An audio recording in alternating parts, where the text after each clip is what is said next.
ഈ ഇപ്പം ഉപതെരഞ്ഞെടുപ്പ് കൂടി നടക്കുന്ന ഒരു സാഹചര്യത്തിൽ കൂടിയാണ് ഇത്തരം ഒരു സമരം നടക്കുന്നത്. ഈ വിഷയങ്ങളൊക്കെ തന്നെ ഈ തെരഞ്ഞെടുപ്പുകളിൽ വലിയ ചർച്ചയാകുമോ?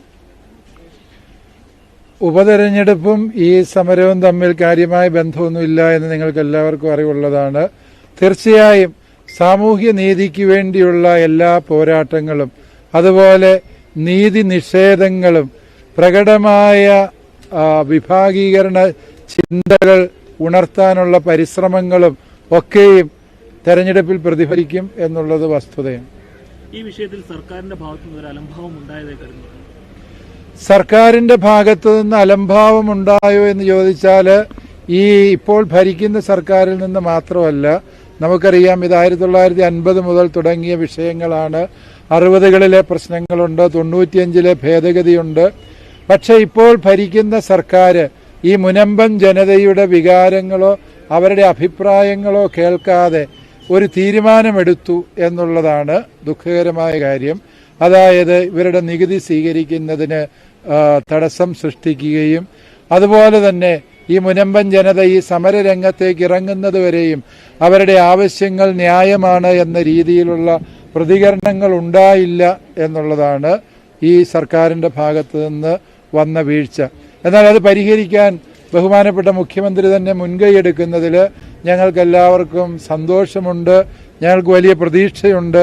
മുഖ്യമന്ത്രി തീർച്ചയായും ഈ ജനത അനുഭവിക്കുന്ന അന്യായത്തിന് പരിഹാരം കണ്ടെത്തും എന്ന് തന്നെയാണ് ഞങ്ങളുടെ വിചാരം. പ്രതിപക്ഷ നേതാവടക്കം കഴിഞ്ഞ ദിവസം പറഞ്ഞത് ഇതൊരു 10 മിനിറ്റ് ഇരുന്നാൽ തീരാവുന്ന പ്രശ്നം മാത്രമേ ഉള്ളൂ, സങ്കീർണമായ നിയമപ്രശ്നങ്ങളൊന്നും ഇതിലില്ല. അങ്ങനെ ഒരു സമയം കണ്ടെത്താത്തതാണോ, ഒത്തൊരുമിച്ച് നീങ്ങാത്തതാണോ ഒരു പ്രശ്നം? 10 മിനിറ്റ് ഇരിക്കുന്നോ 20 മിനിറ്റ് ഇരിക്കുന്നോ എന്നുള്ളതിനെക്കുറിച്ച് ഞങ്ങൾക്ക് ആശങ്കയില്ല. എത്ര മിനിറ്റ് ഇരുന്നാലും ഈ പ്രശ്നം തീർത്തെടുക്കണം. ആ പ്രശ്നം തീർക്കാൻ വേണ്ടി 10 മിനിറ്റ് ഇരുന്നാൽ മതിയെങ്കിൽ 10 മിനിറ്റ് ഇരിക്കുക. അഥവാ 10 മിനിറ്റ് ഇരുന്ന് തീരുന്ന തക്ക വിധത്തിലുള്ള പ്രതിസന്ധിയേക്കാൾ ഉപരി ഇപ്പൊ കേരളത്തിൽ അങ്ങോളം ഇങ്ങോളം ചർച്ച ചെയ്യപ്പെടുന്ന ഒരു വിഷയമായി ഇത് മാറിയിട്ടുണ്ട്. അതുകൊണ്ട് മുനമ്പത്തെ വിഷയത്തിൽ 10 മിനിറ്റ് ചർച്ച കൊണ്ട് തീർക്കാമെന്നായിരിക്കാം അദ്ദേഹം ഉദ്ദേശിച്ചത്. പക്ഷേ ഇപ്പോൾ നമ്മൾ അഭിമുഖീകരിക്കുന്ന പ്രശ്നം എന്ന് പറയുന്നത് സുചിന്തിതമായ പഠനങ്ങളും അതുപോലെ നിലപാടുകളും സർക്കാരിന്റെ ഭാഗത്തു നിന്ന് ഉണ്ടാകേണ്ടതുണ്ട്. അത് ശരിയായ ചർച്ചകളിലൂടെ പഠനങ്ങളിലൂടെ പരിഹരിക്കേണ്ട വിഷയമാണ്. ആക്ടില് 52 സെക്ഷൻ ഹൈക്കോടതി പറഞ്ഞു നിലനിൽക്കില്ലാണ്. അതിനെക്കുറിച്ച് പിതാവിന്റെ അഭിപ്രായം? തീർച്ചയായും ബഹുമാനപ്പെട്ട ഹൈക്കോടതി പറഞ്ഞത് വലിയ പ്രത്യാശ നൽകുന്ന ഒരു കാര്യമാണ്. സാമാന്യ നീതിയുടെ ലംഘനം ഈ വഖഫ് അവകാശവാദങ്ങൾക്ക് പിന്നിലുണ്ട് എന്ന് ഈ ജനം പറയുന്ന കാര്യങ്ങള് നിയമപരമായി സാധുതയുള്ളതാണ് എന്നുള്ളതിന്റെ ഒരു സാക്ഷ്യമാണ് ഇന്നലത്തെ കോടതിയുടെ പരാമർശം എന്ന് ഞങ്ങൾ കരുതുന്നു.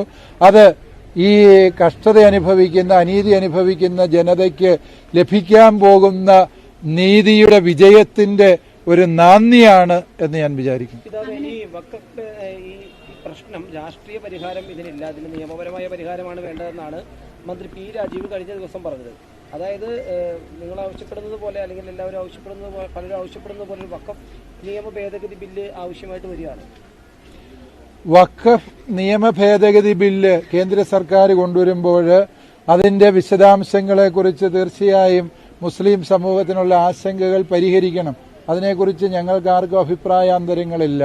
പക്ഷേ ഇപ്പോൾ നിലവിലുള്ള വഖഫ് നിയമത്തിലെ ചില വ്യവസ്ഥകൾ സാമാന്യ നീതിക്ക് നിരക്കാത്തതും നീതിയുടെ പ്രത്യക്ഷ ലംഘനവുമാണ് എന്ന് പറയാതെ നിവൃത്തിയില്ല. അത് തിരുത്തപ്പെടേണ്ടത് തന്നെയാണ് എന്നതാണ് ഞങ്ങൾ വിചാരിക്കുക. ഈ വിഷയവുമായി ബന്ധപ്പെട്ട് വഖഫ് മന്ത്രിയുടെ നിലപാടിനെയും പ്രതികരണത്തെയും എങ്ങനെയാണ്? വഖഫ് മന്ത്രി അദ്ദേഹം നല്ല മനുഷ്യനാണ് എന്ന് തന്നെയാണ് എന്റെ ഉറച്ച വിശ്വാസം. അദ്ദേഹത്തെ ആ രീതിയിൽ കാണാനാണ് ഞങ്ങൾ എല്ലാവരും ആഗ്രഹിക്കുന്നത്. പക്ഷേ അദ്ദേഹം ഈ സാമാന്യ ജനതയുടെ ദുഃഖകരമായ അവസ്ഥയിൽ അവർ നടത്തുന്ന പ്രതികരണങ്ങളെയും അവരോട് അനുഭാവം പ്രകടിപ്പിക്കുന്നതിനെയും വർഗീയമായ കണ്ണുകളോടെ കാണാൻ ശ്രമിച്ചോ എന്നുള്ള ആശങ്ക പൊതുസമൂഹത്തിൽ അദ്ദേഹം ഉണർത്താൻ ഇടവന്നു. അതുവരെയും ഇതൊരു മതവിഷയമായിട്ടല്ല, ഒരു ജനതയുടെ നീതിക്ക് വേണ്ടിയുള്ള നിലവിളിയുടെ വിഷയമായിട്ടാണ് എല്ലാവരും കരുതിയത്. ബഹുമാനപ്പെട്ട മന്ത്രിയുടെ പ്രസ്താവന തെറ്റിദ്ധാരണകൾ പരത്തിയെങ്കിലും പൊതുസമൂഹം ഇപ്പോഴും ഇത് നീതിക്ക് വേണ്ടിയുള്ള ഒരു ജനതയുടെ ന്യായമായ നിലവിളിയായിട്ട് തന്നെയാണ് മനസ്സിലാക്കുന്നത്. അത് ഒരുപക്ഷെ അദ്ദേഹത്തിന് പറ്റിയ ചില തെറ്റിദ്ധാരണകൾ കൊണ്ടോ അദ്ദേഹത്തെ കൊണ്ട് ആരെങ്കിലും ആ രീതിയിൽ പറയിപ്പിച്ചതോ ആണ് എന്ന് വിശ്വസിക്കാനാണ് ഞങ്ങൾക്കിഷ്ടം. ഭരണഘടനാപരമായ ഉത്തരവാദിത്വം വഹിക്കുന്ന ബഹുമാനപ്പെട്ട മന്ത്രിയിൽ നിന്ന് ഞങ്ങൾ അത്തരത്തിലുള്ള പ്രസ്താവനകൾ വീണ്ടും കേൾക്കാൻ ആഗ്രഹിക്കുന്നില്ല എന്ന് മാത്രം സ്നേഹത്തോടെ ഓർപ്പിക്കുന്നു. വയനാട്ടിലെ കവിഞ്ഞാലും അതോടൊപ്പം തന്നെ ചാവക്കാടും അടക്കം ഇപ്പോൾ നോട്ടീസ് നൽകുന്നുണ്ട്. ഇവിടെ സമരം തുടരുമ്പോൾ തന്നെയാണ് അവിടെയൊക്കെ നോട്ടീസ് നൽകുന്നത്. അതിനെങ്ങനെയാണ് കാണുന്നത്? അവിടെയും സമരരംഗത്തേക്ക് ഇറങ്ങേണ്ടി വരുന്നു? തീർച്ചയായും ഇവിടെ ന്യായമായ വഴികളിലൂടെ ഭൂമി സമ്പാദിച്ച് സർക്കാർ പറയുന്ന എല്ലാ വ്യവസ്ഥകളും പാലിച്ച് അവിടെ കൃഷി ചെയ്ത് ഉപജീവന മാർഗം നടത്തുന്ന ഒരു വ്യക്തിയെയും ഒരു കാരണത്തിന്റെ പേരിലും കുടിയിറക്കാൻ പറ്റില്ല. ഈ കഴിഞ്ഞ സുപ്രീം കോടതി ചീഫ് ജസ്റ്റിസ് വിരമിക്കുന്നതിന് മുമ്പ് പറഞ്ഞത് എന്താ?